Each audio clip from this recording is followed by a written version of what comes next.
24 घंटे के अंदर यह फैसला हो जाएगा कि अमेरिका ईरान पर हमला करेगा या डर कर पीछे हट जाएगा।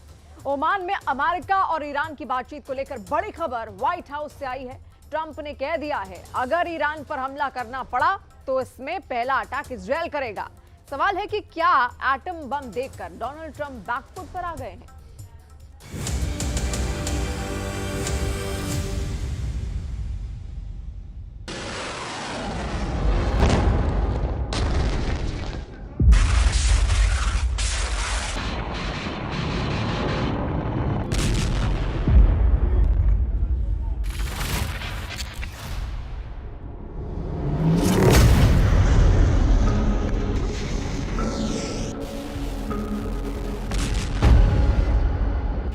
अभी तक तो सिर्फ आजमाइश थी, लेकिन जल्द ही ये असली युद्ध में तब्दील हो जाएगी।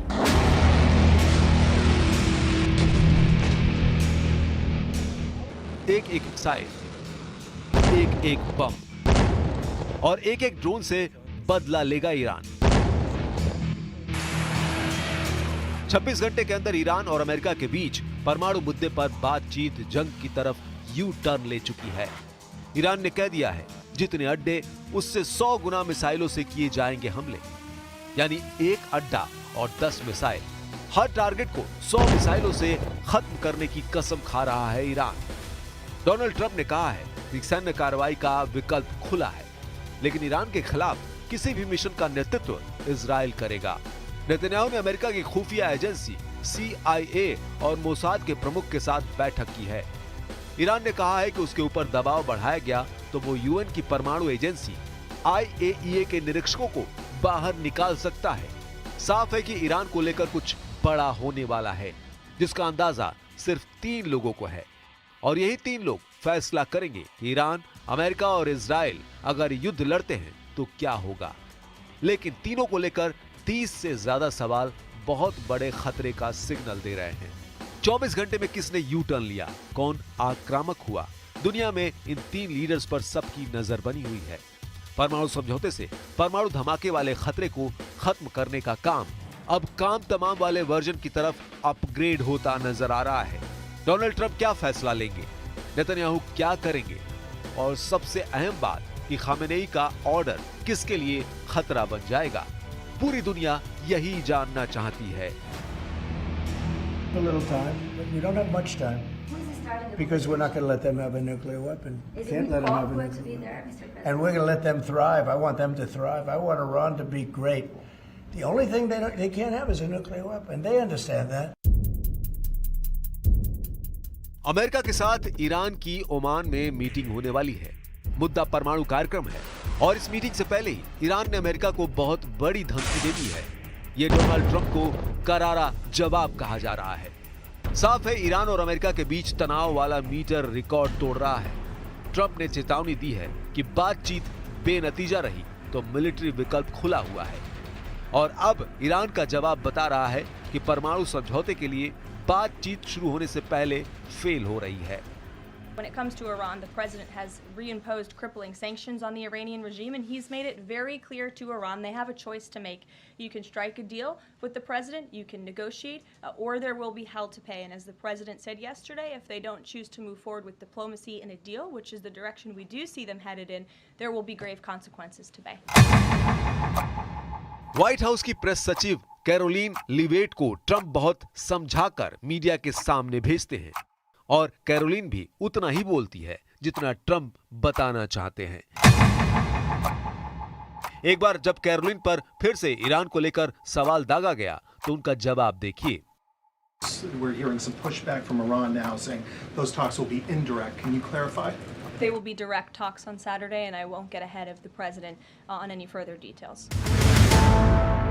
फरवरी 2025 में ही डोनाल्ड ट्रंप ने कहा था कि ईरान को किसी हालत में परमाणु बम हासिल नहीं करने देंगे, और इसके लिए वो कुछ भी कर गुजरेंगे।